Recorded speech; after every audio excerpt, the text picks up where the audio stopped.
एकदम मन हमारा शांत नहीं रहता, मन में कई प्रकार की बातें चलती हैं। और ये बातें चलती ही इसीलिए हैं क्योंकि हम अपने द्वारा संसार को प्रसन्न करना चाहते हैं। और मैं ये बात स्पष्ट कर दूं, इस पूरे जीवन में पूरा जीवन लगा देना, लेकिन अपने द्वारा प्रत्येक को सदैव प्रसन्न तुम नहीं कर सकते हो भाई।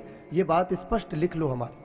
अपने द्वारा हर किसी को सदैव प्रसन्न नहीं किया जा सकता। सदैव शब्द लगा यहां पर, सदैव। सदैव यानी हमेशा, लॉन्ग टाइम तक नहीं कर सकते भैया। ये संसार है।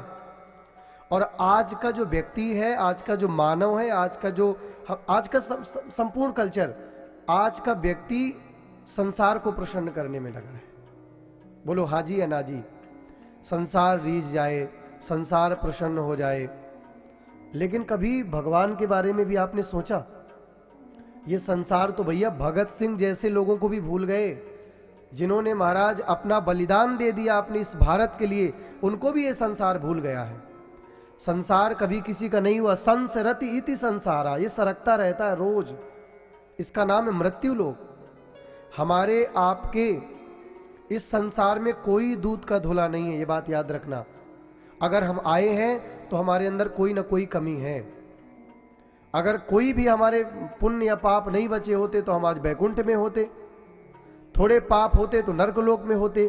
पाप पुण्य हमारे कुछ बचे हैं, थोड़े पुण्य थोड़े पाप, इसीलिए हमको मृत्यु लोक मिला है।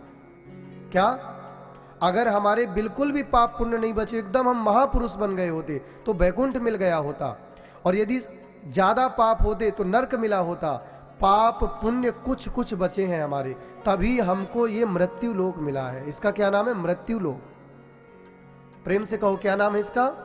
मृत्यु लोक। जैसे आप विद्यालय पर जाएंगे तो आपको क्या मिलेगी? जोर से बोलिए, क्या मिलेगी? विद्या। आप भोजनालय पर जाएंगे तो आपको क्या मिलेगा? भोजन।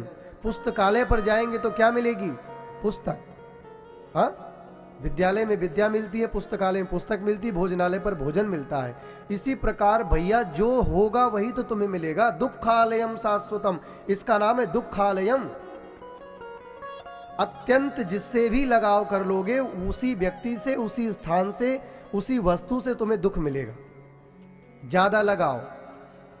और जो बात बात पर कहते हैं ना, हम तो बिल्कुल सत्यवान हैं, कोई संसार में दूध का धुला नहीं है, सबके अंदर कोई ना कोई कमी है।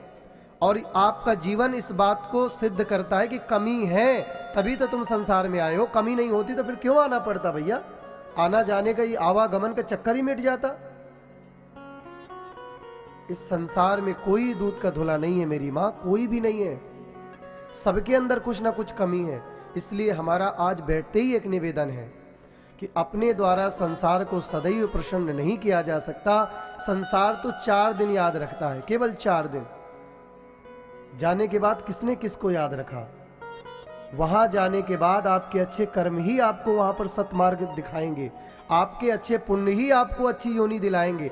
आपके अच्छे पुण्य ही आपको परमात्मा से मिलवाएंगे। सब यहीं तक के साथी हैं। अंत समय का साथी कौन है? केवल भगवान। तो आप अपने आप से विचार किया करिए कि आप प्रभु को कितना याद करते हो। दुख में घबराना नहीं और सुख में बहुत फूलना नहीं। इन दो परिस्थितियों से जो मानव अपने आप को ऊपर निकाल ले गया, वो मानव सर्वोत्तम मानव है भैया। और ये 2 ही परिस्थितियां हमको जीवन में हर पग में कष्ट देती हैं और हर क्षण में प्रसन्नता देती हैं। 2 ही स्थितियां हैं, एक दुख मिलने पर घबरा जाना और एक सुख मिलने पर एकदम फूल जाना, बदल एकदम, अब लगता कोई नहीं हमसे बड़ा।